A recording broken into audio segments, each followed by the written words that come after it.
We've all found ourselves in conversation and felt attacked. Like, we started off talking about one thing, and then the other person twisted our words, and before we knew it, we lost our cool, lost respect in their eyes, and maybe even acted like a jerk. Now, I don't normally do the same person twice in a row, but this interview between Cathy Newman and Jordan Peterson was just too interesting of an opportunity to discuss how you can handle someone who uses subtle conversational tricks to bully you into looking dumb. So in this video, you're going to see firsthand some of the most common tricks that people might be using on you, and you're also going to learn how to reverse those so that you can walk out of a kind of aggressive situation having earned more respect than you had going in. So first off, to stop a conversational bully, you have to realize what's going on before it's too late. Now, typically a person will reveal their aggressive attitude early on with their tone of voice and their word choice, kind of like this. But it's not, I wasn't specifically aiming this message at young men to begin with. It just kind of turned out that way. And it's mostly, you admit, it's mostly men listening. In this case, Cathy is indicating very clearly that she thinks Jordan has done something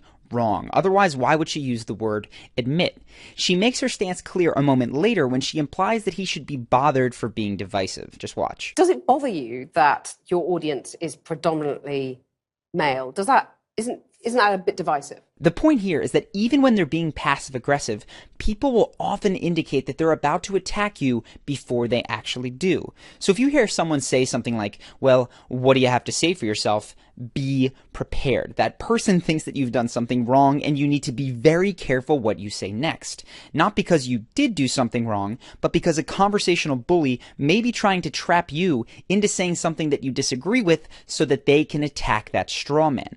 And the first way that this often happens is called the "so you're saying" trap. Here's what it looks like. So you're saying women have some sort of duty to sort of help fix the crisis of masculinity. Women want to dominate. Is that what you're saying? No, right. So you're saying that anyone who believes in equality, whether you call them feminists, call them whatever you want to call them, should basically give up because it ain't going to happen.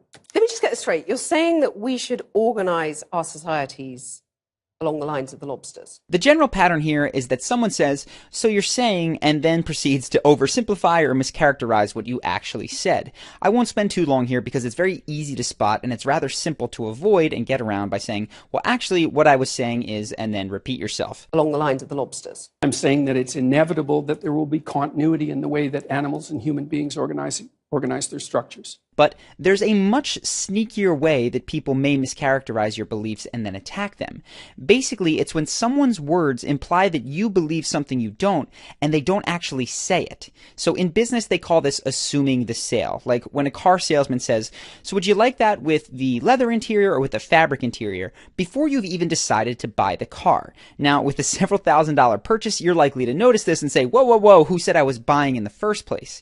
But it's very likely that this is happening to you in conversation all the time and you don't even notice. Here's how it might look. Yeah, but those reasons, why should women put up with those reasons? Embedded in the question, why should women put up with it, are several important presuppositions, namely, one, that there is something to put up with, and two, that Jordan thinks women should put up with it.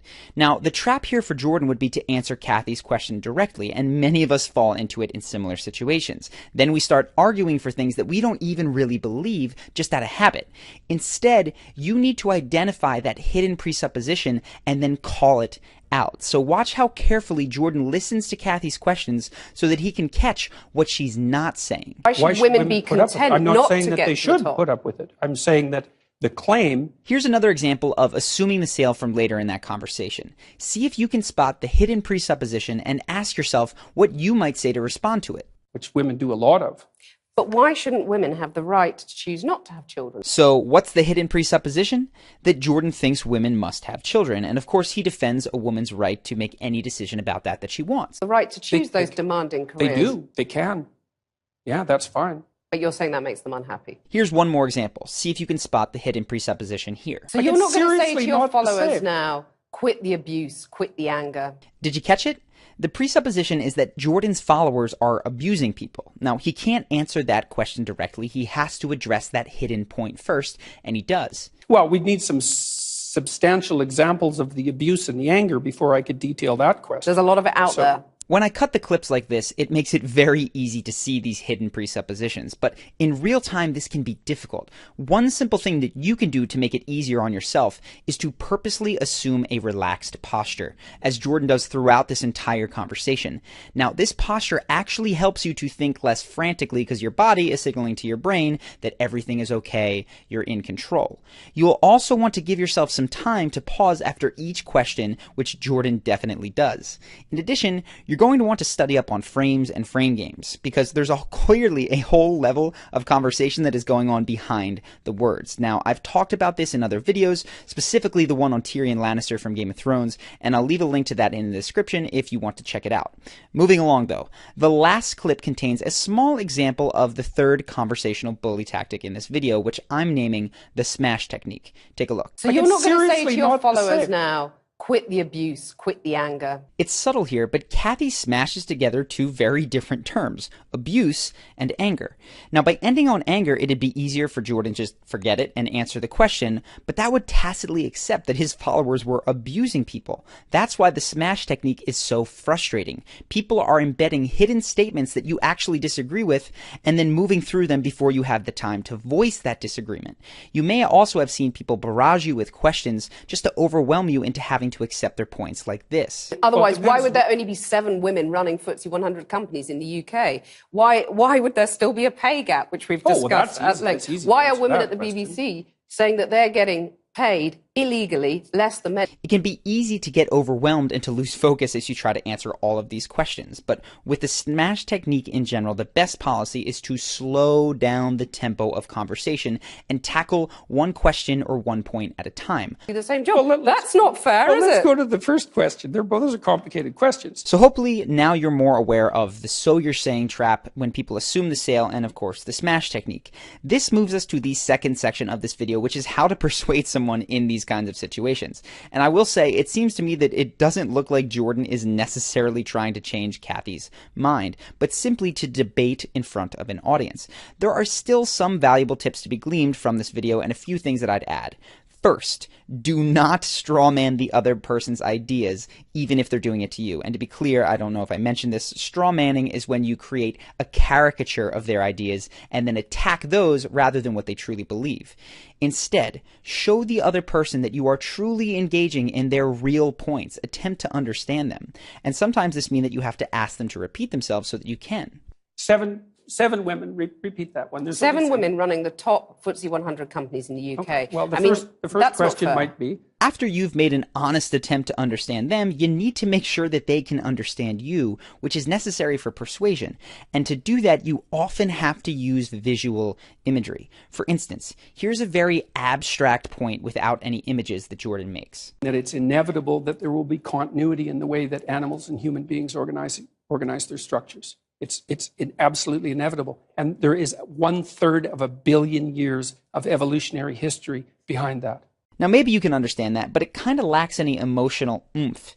But notice how the addition of a concrete example makes that 1/3 of a billion years just feel different. Right? That's so long that 1/3 of a billion years ago, there weren't even trees. It's a long time. So adding concrete examples, especially ones that people can easily imagine, is a smart, persuasive move. And lastly, when you're arguing, oftentimes the best way to get someone to change their position is not by changing their mind, but by gently showing them that they're already agreeing with you. I talk about this in the frame video, but here's an example from this interview. Why should your right to freedom of speech trump a trans person's right not to be offended? Because in order to be able to think, you have to risk being offensive. I mean, look at the conversation we're having right now. You know, like you're certainly willing to risk offending me in the pursuit of truth. Why should you have the right to do that? It's been rather uncomfortable. This is huge. Jordan is no longer arguing that her point is wrong. He's arguing that she already agrees with him. Her behavior and her previous statements demonstrate that she cares more about free speech than not offending people. And then Jordan doesn't try to make this point wrong. He shows her how they're actually very much in alignment. You're doing what you should do, which is digging a bit to see what the hell's going on. So and that is what you should do. But you're exercising your freedom of speech to certainly risk offending me. And that's fine. I think more power to you as far as I'm concerned. And then, of course, Kathy feels stumped because she does actually agree with Jordan, and she's proven it herself. People have a strong desire to remain consistent with things they've already said and done, so oftentimes this becomes one of the few ways to persuade someone who's really dug in their heels. You're basically showing them that they don't have to move in order to agree with you. They already do right where they're dug in. And then, of course, Jordan hits her with the gotcha. And I'm just trying to work that out. I mean, Ha, gotcha. you have got me. You have got me. Now, even though I laughed at that phrase at the time I was watching the interview, I have to say that last bit, gotcha, does not improve Jordan's persuasive case. It actually makes Kathy feel silly and wrong, as opposed to happy to discover that she and Jordan are really on the same team all along. And if I had to give one last point of constructive criticism, it would be that Jordan answered all of Kathy's questions rather than trying to proactively address her deeper, unstated emotional concern. And in my opinion, that emotional concern is that Jordan is her enemy, that if he believes something, it must be against her interests. If Jordan could have found that and pointed to a more common ground that they share, which we all, of course, have, I don't think the interview would have continued in such an argumentative fashion. But Jordan's role isn't necessarily to convince Kathy Newman of anything. It's to debate for an audience and to promote his book, which I think he did at an A+ level. If you think that I missed something or you just want to discuss, leave a comment below. I'm actually going to be checking periodically, but I will be most active in the comments for that first hour after the video goes live, which is now 2 p.m. Eastern on Mondays. So hit subscribe and hit the notification bell to make sure that you're notified when I'm here and chatting. That way you can hop on if you want to discuss anything with me or if you have a question that you'd like to ask. I also think that this video makes a very strong companion for both the Tyrion video that I mentioned about frames, which are super interesting, and the previous Jordan Peterson video, which will teach you how to get respect without being a bully. So click the screen if you want to check either of those out. Hopefully you guys enjoyed this video, and I will see you in the next one.